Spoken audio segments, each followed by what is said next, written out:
Good morning, true crime friends. How y'all doing? Listen, oh my goodness. I was all set and ready to talk about another case, and then I saw it. Mama Donna Adelson, she has requests, and we need to talk about them. But first, you know what you need to do. Please like this video and subscribe to the channel. It helps other people find us. We have a lot of new people. Welcome, new true crime friends. Child, pull up a chair, grab yourself a cup of coffee. We need to talk about none other than Mama Donna Adelson. Now listen, if you don't know the Adelson case, I'm going to give you the quick and dirty, but also I have an entire Adelson crime family playlist. This is what you need to know. A highly edited version of the entire Adelson saga.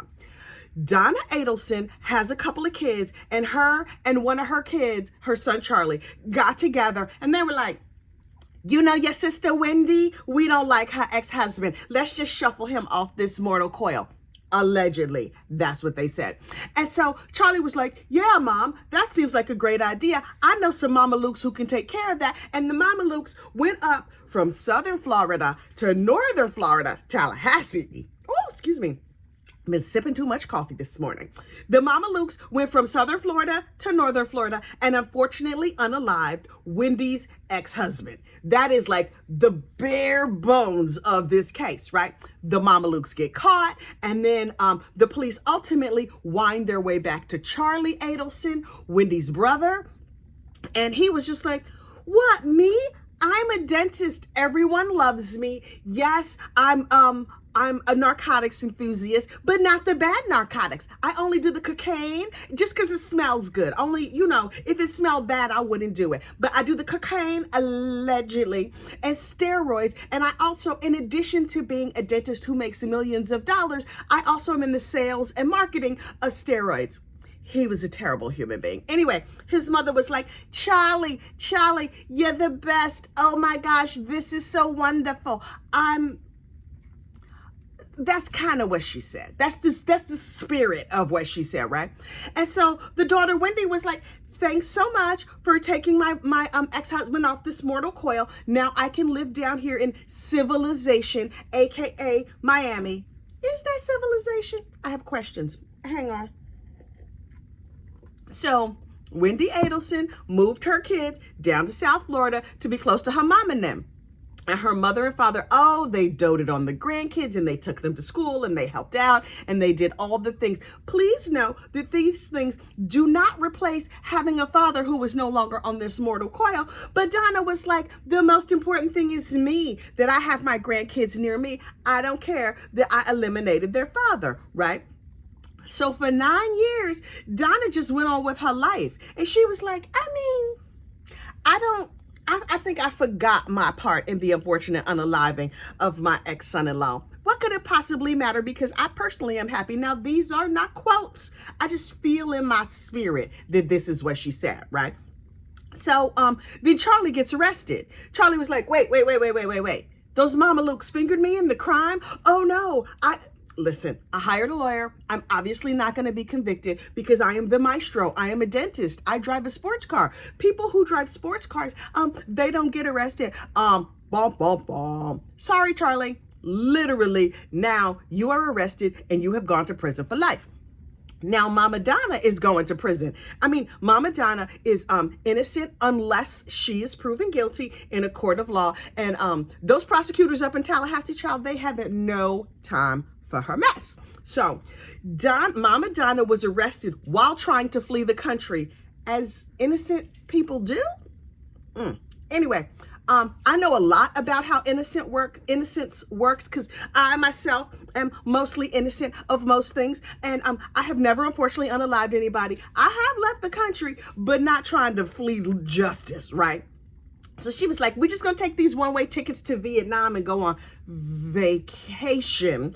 And the FBI was like, now, half of what you're not going to do is that, go on and put on these nice bracelets, and you also have the right to remain silent. Well, apparently, she and remaining silent, we're not on first name basis, child. I know a little something about that loquacious life. Anyway, she was just like, where are you taking me? Where's my husband? Where's Harvey? Did you get all my luggage? Did somebody put Harvey in a cab? And I was like, girl, shut up. But she did not shut up. And I was was living for every single moment of it. So Donna gets taken down there to the jail, where she immediately, her dye job grows out, child. Her Botox wears off. Her face fills up. She eating all the zuzus and wham whams and beef sticks and honey buns. They got all down there in the jail. And she looking a hot ass mess, and I'm loving every minute of it, right? And then ultimately, she was like, okay, I'm ready to go to trial, and I have my lawyer, the same lawyer who lost the case where my son was involved. I'm gonna use him. And then the son was like, listen, I'm sitting over here in prison for life. Now what you're not gonna do is use my lawyer, because my lawyer knows all my dirty secrets, and he might use what he knows about me against me to help my mother. So no. So Donna had to get all new lawyers, and she's like, dang it, I thought I was getting a bargain by recycling the same lawyer, you know, reduce, reuse, recycle, only with lawyers. And the judge was like, no. In my mind, I feel like he said, heffa no, but probably not. Anyway, so she has these new lawyers, right? And so they're going through all like the filings or whatever. And then right before, was it right before Christmas? No, right before New Year's Eve, there was a transcript that accidentally got into the public sphere. Now see, Donna Adelson has 3 children. For the majority of this case, we've only heard about 2 of her kids, daughter Wendy and son Charlie. And if you thought those were her only 2 children, you have not been paying attention. There is another son, Robert. Now look, Robert was always a good guy, always a nice person. His mama was all up in his business and just doing terrible things. And Robert was like, listen, I'm going to move far away with my Indian American wife, and I'm not going to have nothing to do with y'all. And when we come to Florida to go to Disneyland, I'm not even going to visit you because y'all are garbage. I don't know that that's exactly what he said, but clearly that is the spirit of what he was given the fact that he would travel from New York down to Florida and be in his mom and them's neighborhood and would not drop by for a visit. Who can blame him? Because to me, seemed like his mama's trash. So anyway, apparently when the prosecutors were taking depositions, they took the deposition of Robert Adelson, the estranged son. Now, you know who's going to tell all your personal business? Somebody that don't like you. Oh, they not restrained by decorum or tact or trying to maintain a relationship. And the minute you get locked up and your ex-son thinks you did something bad, you know who he's going to tell? Everybody. Everybody. Let me tell you something. We don't even have to hear from Robert Adelson. I want to hear from his friends and neighbors because they not under subpoena. What he tell y'all? What he say? Listen, somebody have a party. New Year's Eve, you know they was drinking liquor and stuff. Did his tongue get loose? Ooh, ooh, ooh. Or better yet, what did that daughter-in-law say? That Indian American daughter-in-law that the Adelsons don't like?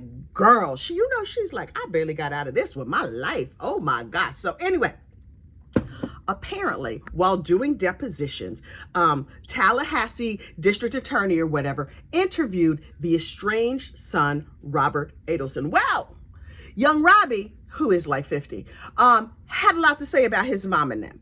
And it was not kind and it was not restrained. And he answered the questions that he was asked, but he answered them with full color, full detail, full shade. And I was like, oh, please, I'm leaning in, Robert Adelson, tell me every single thing. Well, apparently all the lawyers read the transcripts and they was like, oh, no. He called his mama full trash. He said he thinks his mama did this. I mean, I'm using my context clues based on their reaction to his deposition. We do not get the transcript of his deposition. We get them writing about his deposition. So we are left to fill in the blanks. Now, you know, that is my speciality. Oh, I will just paper in whatever is not there.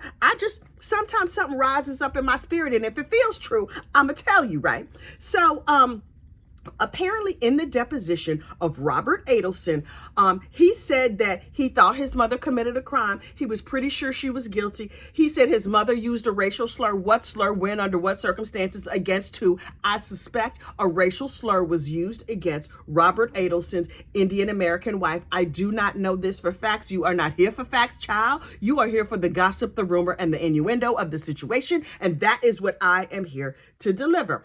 As a tiny, tiny aside, the other day in one of my comments, somebody watched my video and was like, you got some facts wrong. And to that I say, yeah, This isn't Reuters. If you want facts, you need to go on over to BBC News or something. Child, you here for the gossip, the rumor, and the innuendo. Facts. F-A-X, not F-A-C-T-S. Facts, please. Anyway, so Robert Adelson has some choice words for his mother. And the defense was like, okay, thanks so much for coming, Robbie Adelson. Judge, can we just, we can't, He talked straight trash about his mama, and we would like to not have that in the court. And so I'm going to file under seal a little thing that says, you see this document where he talked straight trash about his mama? Let's not discuss this publicly. And everybody was in agreement. So they have an in-camera, meaning like behind closed doors, hearing with the judge. In the hearing was that very, very cute judge with the little round head. He looks like one of those little Duplo people, and was the prosecution and the defense. And they were like, yes, Robert Adelson thinks his mama did it. He thinks she's trash. We are not going to mention the racial slur. And they went on having a discussion about other things. And when they finished that conversation, judge was like, okay, this should all be put under seal so nobody knows that Robert Adelson thinks his mama is trash. P.S. We know his mama trash, but whatever. Allegedly? For entertainment purposes only? I don't know what disclaimers you need, but please insert your own disclaimer here. I think she trash, but I don't even really know the heifer. So anyway, this transcript was supposed to go under seal, right? Well, the clerk maybe was rushing out to like a New Year's Eve party, and she forgot. So what Robert Adelson said, we do not know. That part was sealed, but the reaction to what Robert Adelson said was left unsealed. Now, the internet is going to internet. And the internet was like, I believe the very first person to have it was a YouTuber called Brother Counselor. Brother Counselor had all of the tea, and he read it. That video probably has gotten millions of hits at this point because I watched it at least 3 times, mostly trying to understand it. And so I was just like, so then what happened? And then she said, why? And then he said, why? Because, you know, I love a good story, right? So Brother Counselor is out here with all the tea about the racial slur and about the fact that Robert thinks his mom is guilty. And then the Tallahassee Democrat, the local newspaper in Tallahassee, was like, oh, this looks like a good story. And they wrote up an article about it. And other news sources reported about this accidentally unsealed transcript, right? Donna Adelson's defense attorneys were like, hello, judge, excuse me. You see your court clerk or whatever, she accidentally forgot to seal this. I wonder if she's doing it on a PIP now, you know, a performance improvement plan. That court clerk is like, dang it, I forgot to click the button, and now the whole internet has interneted, and now everybody talking about it. So Donna Adelson lawyers are like, excuse me, Your Honor, the whole internet has seen this accidentally leaked transcript. And so we believe that Donna Adelson can no longer get a fair trial in Tallahassee. And so we request a change of venue. Can you move this trial to someplace else? Also, it's been widely publicized prior to this that Donna Adelson hates Tallahassee. She don't like the people here. She thinks they're garbage, blah, blah, blah. And so we would like to not be here. And so now coming up soon, the judge has to decide. Now, in the defense team's briefings, what they said was, there are a lot of YouTube channels and news channels and Dateline and the newspaper, and they are reporting this inaccurately. And to that, I say, I mean, other people, we are fact adjacent. You know what I mean? It's like I personally take what I heard and I give you my impression. Again, this is not the news. This is me and you having a nice morning cup of coffee, child, talking about what happened. You know, like you sitting on the stoop, or the lady down the block or something, you see her down to the Piggly Wiggly, you like, girl, did you hear? That's what this channel is. Now, maybe Dateline, NBC, with all their journalistic integrity or whatever, they reported a different way, but they report like they report and I report like I report. So according to me, she trash. Everybody know, and now she's trying to get out of Tallahassee. Let's see what Judge Everett has to say about that. And the defense team is just like, everyone knows. And so now she has to move. Well, defense team, this is what you need to know. Number one, not everybody is into true crime. Number two, I found this story about Donna wanting a change of venue from Misha Janis. Misha does true crime. Her channel follows true crime, and she was not aware that this transcript has leaked.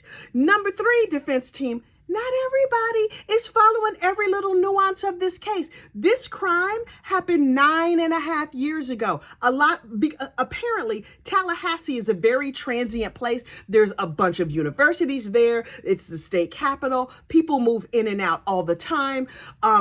Again, not everybody is all up on Donna Adelson like that. Donna, ma'am, you think about you a lot. The rest of us don't think about you a lot. There are other ne'er-do-wells that we need to follow up on. Periodically and from time to time, we show up and we critique your hairstyle and your attitude and your lawyers, and then we go on and deal with other ignorant mamalukes. It's not all you all the time.